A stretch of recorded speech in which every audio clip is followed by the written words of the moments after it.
அதாவது இந்த வீட்டுக்குள்ளே இருக்கிற 2 பேர் வந்து இந்த மைக்கு சும்மா இருக்கும் போது பேசுகிறதே வந்து பார்த்தா மேக்ஸிமம் வந்து 18+ கண்டென்ட்டாக தான் இருக்கும். ஓகேவா?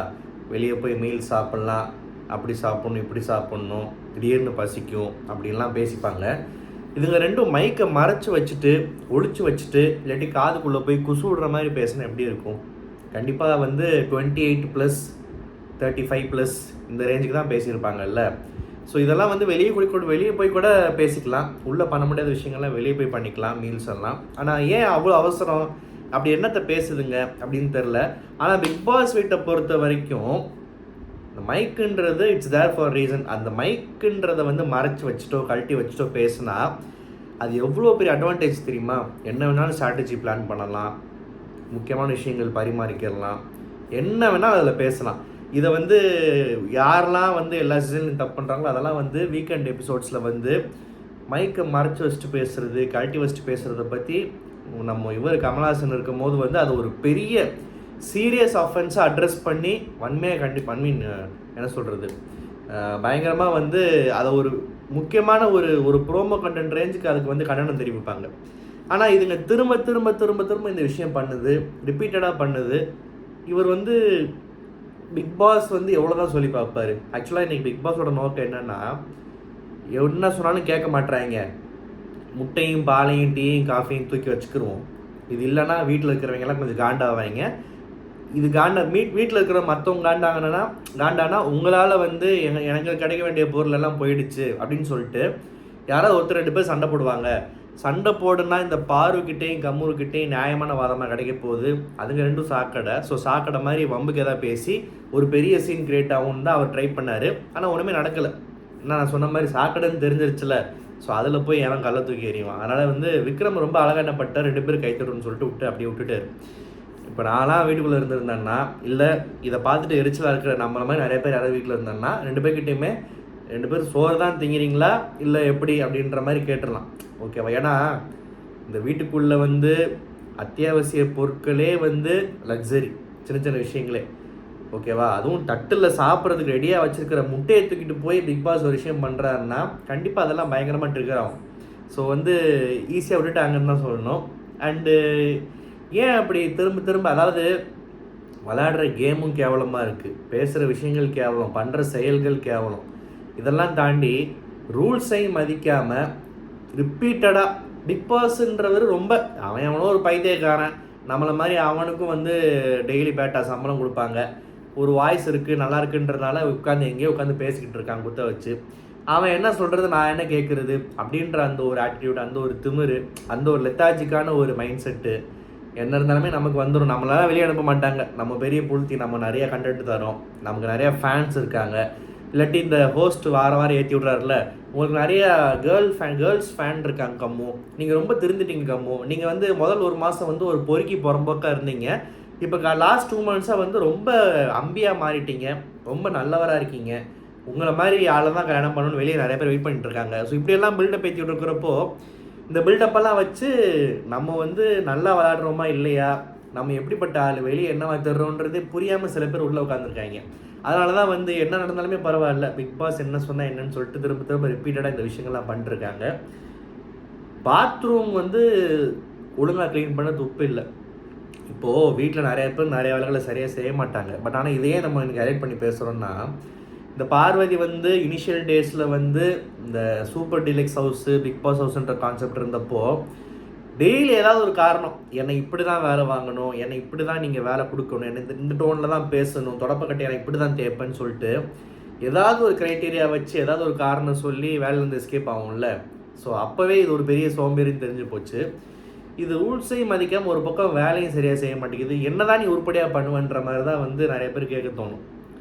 இந்த கலவரத்துக்கு நடுவில் இதுங்கெல்லாம் பார்த்து ஒருத்தன் பைத்தியம் பிடிச்சி வெங்காயத்திட்டு தனியாக உட்காந்து பேசி அதுக்கிட்ட ப்ரப்போஸ் பண்ணி அலைப்பாய்தை மாதவன் மாதிரி வந்து ஏதோ ட்ரை பண்ணிகிட்டு இருக்கான். நல்லா தான் வாட ஆரம்பித்தான், என்னன்னு தெரில. என்றைக்கு பார்வதி காலம் மிதிச்சாலும் அதுலேருந்து சனி ஒட்டிக்கிருச்சு, அது சனின்ற சாணி ஒட்டிக்கிருச்சுன்னு நினைக்கிறேன்.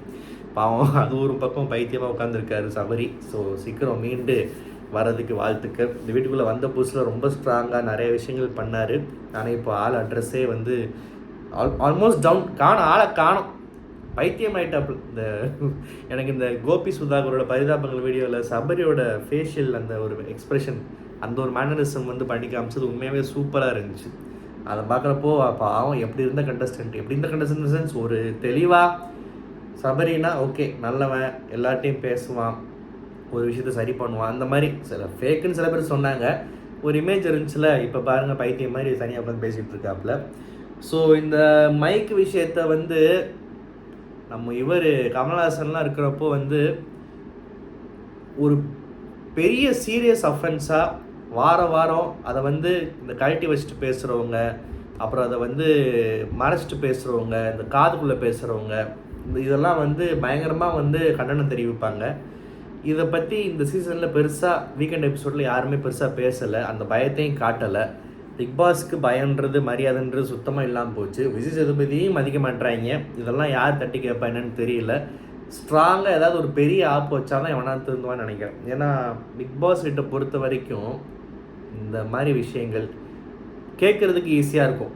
என்ன மைக்கை மறைச்சிட்டு பேசிட்டாங்க, ஆனால் அது எவ்வளோ பெரிய அட்வான்டேஜ் தெரியுமா? அதில் அவங்க என்ன வேணாலும் பேசலாம், என்ன வேணாலும் ஸ்ட்ராட்டஜி டிஸ்கஸ் பண்ணலாம், என்ன வேணாலும் பேசலாம். எல்லாருக்கும் 24/7 குரட்டை விடும்போது கூட அதை கேட்கணுன்ற மாதிரி ஒரு மைக்குன்ற ஒரு ரூல் இருக்குல்ல, அதை கழட்டி வச்சுட்டு 2 கண்டிஷன் பேசுகிறது வந்து எவ்வளோ பெரிய ஒரு அக்கிரமம் தெரியுமா? ஸோ இதை வந்து கண்டிப்பாக வந்து இந்த வாரம் அட்ரஸ் பண்ணுவாங்கன்னு நினைக்கிறேன், இவ்வளோ சீரியஸ் ஆனதுக்கப்புறம். அண்டு வீட்டுக்குள்ளே இருக்கிறவங்க இதுக்கு 2 திருந்தா ஜென்மம் அப்படின்னு சொல்லிட்டு இப்போ நான் சொன்னேன்ல, நம்ம இருந்திருந்தால் வந்து சோறு தான் திங்களான்னு கேட்டிருப்போன்னு. ஒரு வேளை உள்ளவங்களுக்கு ஏற்கனவே தெரியும் போல் இதுங்க சோறே திங்காதுங்கன்னு சொல்லிட்டு. ஸோ அவங்கெல்லாம் அப்படியே விட்டுட்டாங்க. அப்புறம் இந்த கோர்ட்டு டாஸ்க் வந்துருச்சு. உண்மையாகவே ஒரு சுவாரஸ்யமான டாஸ்க்குன்னு சொல்லலாம். எல்லா வாட்டியுமே நல்ல கண்டென்ட் வரும். கண்டென்ட்டுன்றது கெட்ட வார்த்தை இல்லை, அப்படி சொல்லி பழகிட்டோம். சுவாரஸ்யமாக இருக்கும், நல்லாயிருக்கும். முடிஞ்சு போன விஷயங்கள்லாம் எடுத்து வச்சு பேசி அதில் ஒரு பஞ்சாயத்து பண்ணி அதில் ஒரு தீர்ப்பு கொண்டு வருவாங்க, நல்லாயிருக்கும். ஸோ இதில் இந்த ஆதிரை வந்து நம்ம வினோத்தை சொல்லிச்சுல, இந்த மாதிரி வந்து வாட்டர்மெலன் வெளியே போனதுக்கு ஒன் ஆஃப் த ரீசன் இவர் நிறைய விஷயம் பண்ணியிருக்காரு, இங்கே இருக்கிறவங்களுக்கு தெரிய மாட்டேங்குதுன்னு. அதை எடுத்து வந்துட்டு இவர் வந்து கேஸ் கொடுத்தாரு. இந்த கேஸில் வேணால் வினோத் ஜெயிச்சிருக்கலாம். ஆனால் என்னை பொறுத்த வரைக்கும், அல்லது நிறையா பேரை பொறுத்த வரைக்கும், திவாகர் வந்து அவர்கிட்ட சில குறைகள் இருந்தாலுமே திவாகரை 24/7 ட்ரிகர் பண்ணி வார்த்தை விட வச்சு, பேச வச்சு, கண்ட்ரோல் லூஸ் பண்ண வச்சு இழுத்தது, புள்ளி பண்ணது வினோத்து தான்றதுல எந்த ஒரு டவுட்டும் இல்லை. அண்ட் வினோத்துனாலே அர்த்தம் வந்து நியூசன்ஸ். வினோத்துன்ற இந்த கண்டஸ்டண்ட்டோட ஒரு முக்கிய ஒரு அடையாளமே வந்து நியூசன்ஸ் கேஸ் இதுன்றதான் வந்து நான் அன்றைக்கே சொன்னேன்ல, அது கோர்ட்லேயுமே இன்றைக்கி அந்த வேலை தான் பண்ணிருந்துச்சு. அதால் சும்மாவே இருக்க முடியாது. அதால் வந்து காமெடின்ற பேரில் மற்றவங்கள வந்து தரக்குறைவாக பாடி லாங்குவேஜில் செய்கை மூலயமா அருவருப்பான விஷயங்கள் மூலயமா புள்ளி பண்ணாமல் இருக்க முடியாது. அதால் வந்து மற்றவங்க சொல்கிற ஃபீட்பேக்கோ தப்புகளை வந்து ஏற்றுக்க முடியாது, யார்கிட்டையும் மன்னிப்பு கேட்க தெரியாது. அது வந்து அப்படி தான், அது வந்து ஒரு பியூர் நியூசன்ஸ் கேஸ். அது இன்னைக்கு கோர்ட்லேயும் அது அப்படி தான் பண்ணுச்சு. ஏதோ நாக்கெல்லாம் சொல்லிட்டு ஏதோ பண்ணியிருக்கு, ஏதோ ஒரு இது பண்ணியிருக்கு. அது அவங்க அந்த பொண்ணுங்க சொல்கிற மாதிரி அந்த ஒரு ஆம்பளை பார்க்குறதுக்கே, அதுவும் உள்ள ஆம்பளைன்ற பேரில் உள்ள ஆம்பளைன்ற ஒரு அடையாளத்தோட கமருதீன் உட்காந்துருக்காருல்ல. ஸோ அவரே வந்து பார்த்துட்டு டே மச்சான் தப்புடான்னு சொல்லியிருக்காரு போல். அதை அப்படியே அவங்க மழுப்பி மாற்றி ஒரு மாதிரி பூசி வேறு மாதிரி பண்ணிட்டாங்க. நாக்கு அப்படி என்ன பண்ணாருன்னு தெரில. அது பண்ணுறப்போ டக்குன்னு விக்ரமுக்கு க்ளோஸ்அப் ஷாட் வச்சுட்டாங்க. ரொம்ப கேவலமாக இருந்திருக்கும் போல் அந்த ஃப்ரேமே, அதனால தான் டிவியில் காட்டலை. ஸோ இவர் வந்து என்ன மீனிங்கில் பண்ணாருன்னு தெரில. ஏன்னா இவர் வந்து யாருன்னா, இதை பற்றி நம்ம இத்தனை நாள் பேசலை, இந்த கர்மத்தெல்லாமா பேசிட்டுன்னு சொல்லிட்டு. ஆனால் ஒருத்தன் கேவலமாக பண்ணுறப்போ அவனை நாரடிக்கிறது தப்பே இல்லைல்ல. ஸோ இவர் என்ன பண்ணாருன்னா, அரோராவோட அக்கலெல்லாம் போய் நோண்டியிருக்காரு. இது வந்து நம்ம இன்ஸ்டாகிராம் ரீலாக வந்திருக்கு, லைவில் வந்திருக்கு, நிறைய பேர் பார்த்துருக்காங்க. ஒரு பொண்ணு எவ்வளோ ஃப்ரெண்டாக இருக்கட்டும், என்னவாக இருக்கட்டும், அந்த பொண்ணு வந்து ஸ்லீவ்லெஸ் போட்டுட்டு இப்படி இருக்கிறப்போ நீ எவ்வளோ கேவலமான ஒரு மோப்ப சக்தி உள்ள ஒரு நாயாக இருந்தீங்கன்னா அதை போய் நோண்டுவார். கேட்டால் உள்ள ஃப்ரெண்ட்ஸுன்றவாங்க. இங்கே அண்ணன் தங்கச்சியை பண்ணுறதுக்கே வந்து படம் போட்டு நம்ம நாரடிக்கிறாங்க, ஏற்றுக்க முடியலன்றாங்க. நீலாம் ஃப்ரெண்டுன்னு நினச்சிட்டு இது பண்ணியா, இதை நம்பணுமா நம்மலாம் அப்படின்னு. சரி ஓகே, என்னவோ. இவருக்கும் வந்து கமருதீன் சாப்பிட்றப்போ சிந்தினது செதறினதை எடுத்து சாப்பிட்ணுன்னு நினைக்கிறாரா என்னன்னு தெரில. ஸோ இந்த மாதிரி இப்படி ஒரு கேரக்டர் இருக்குது. அப்புறம் இந்த வினோத்தை வந்து கமெண்ட்டில் சில பேர் வந்து நார்த் மெட்ராஸ்ன்ற அடையாளத்தை கொடுத்து பேசுகிறாங்க. நான் என்ன சொல்கிறேன், அதெல்லாம் முடிஞ்சு போச்சு. அதெல்லாம் வந்து இப்போது ட்ரெண்டிலே இல்லை. முன்னாடி வந்து வட சென்னை நார்த்துலேருந்து ஒருத்தர் வந்தாலே அவர் வந்து இப்படி முத்திரை குத்துறாங்க, இப்படி பேசுகிறாங்கலாம் நிறைய கம்ப்ளைண்ட்ஸ் வரும். பட் நம்ம ஆளுங்களுக்கு அந்த அவேர்னஸ் நல்லா வந்துடுச்சு. அவங்களும் நம்மளை மாதிரி தான், அவங்கள அப்படி அந்த மாதிரிலாம் பேசக்கூடாது, இந்த மாதிரிலாம் பண்ணக்கூடாது. சினிமாவே நிறைய எடுக்க ஆரம்பிச்சிட்டாங்க, அவங்கள அந்த மாதிரி காட்டக்கூடாதுன்னு சொல்லிட்டு நிறைய பேர் கண்டனம் தெரிவிக்க ஆரம்பிச்சிட்டாங்க. ஸோ நான் என்ன சொல்கிறேன், இப்போ வினோத்தை வந்து யாருமே ஒரு நார்த் மெட்ராஸுன்ற பார்வையில் யாருமே பார்க்கல. இன்ஃபேக்ட் வந்தப்போ ஏவியில் அவங்களாம் சொல்லிக்கிட்டாங்க இவர் வடசென்னையிலேருந்து வராருன்னு சொல்லிட்டு. அதுக்கப்புறம் இந்த நேற்றோ முந்தானேத்தோ கமெண்ட்டில் பார்த்ததுக்கப்புறம் தான் ஆமாம்ல இவர் நார்த் சென்னையோ அப்படின்ற ஞாபகம் நமக்கே வருது. ஸோ உடனே வந்து இங்கேருந்து வராரு அவருக்கு நாங்கள் சப்போர்ட் பண்ணுவோம் பிளைண்டாக, இல்லை இங்கேருந்து வராரு அவரை தப்பு சொல்லாதீங்கன்னா எவனும் நொட்ட தேவையில்லை. நீ நார்த்தாரு, சவுத்தாரு, வெஸ்டாரு, ஈஸ்டாரு, உன் கேரக்டர் என்ன, நீ வீட்டில் என்ன பண்ணுறத பொறுத்து எனக்கு என்ன தோணுதோ அதை தான் நான் பேசுவேன். ஸோ இந்த நார்த் சென்னை கேமெல்லாம் இங்கே யாரும் ஆடாதீங்க, சரியா? ஸோ நார்த்லேருந்து வந்தால் நார்த் வட சென்னையிலேருந்து வரவங்களை இப்படி வந்து நம்ம ஒரு முத்திரை குத்தி பேசுகிறது தப்போ, அதே மாதிரி அங்கேருந்து இல்லை எங்கேருந்து வந்தாலுமே ஒருத்தன் கேவலமாக ஆடுறானா காரி துப்புறதுல எந்த தப்பும் இல்லை. ஜஸ்ட் பிகாஸ் யுவர் நார்த்லேருந்து வந்து கிழிச்சிட்டாருன்றதுக்காக ஐயோ வினோத் தலைவன் நல்லவன், கானா பாட்டு பாடுவான், கிளிப்பான்னு சொல்லிட்டு டைட்டில்லாம் கொடுத்து அழகு பார்க்க முடியாது, பாராட்டியும் பேசணுன்ற அவசியம் இல்லை. அவன் என்ன பண்ணுறான்னு அதுக்கேற்ற மாதிரி தான் அவர் பேசுவார். இதே வினோத்தை நிறையா பாராட்டியும் பேசியிருக்கோம். பட் ஆனால் இப்போ பாராட்டுறதுக்கு எப்போ பாராட்டணும், பாராட்டுற அளவுக்கு என்ன பண்ணாருன்னு யோசிக்கிற அளவுக்கு இப்போ கேம் பிளே போய்கிட்டு இருக்கு. அண்டு எஸ் ஜட்ஜுன்ற கோர்ட் டாஸ்க் முடிஞ்சிருச்சு. இன்னும் சுவாரஸ்யமான டாஸ்க்காக சுவாரஸ்யமான வழக்குகள் வந்துச்சுன்னா இந்த வாரம் நல்லாயிருக்கும்னு நினைக்கிறேன். இல்லாட்டியுமே இது ஒரு நல்ல டாஸ்க்கு.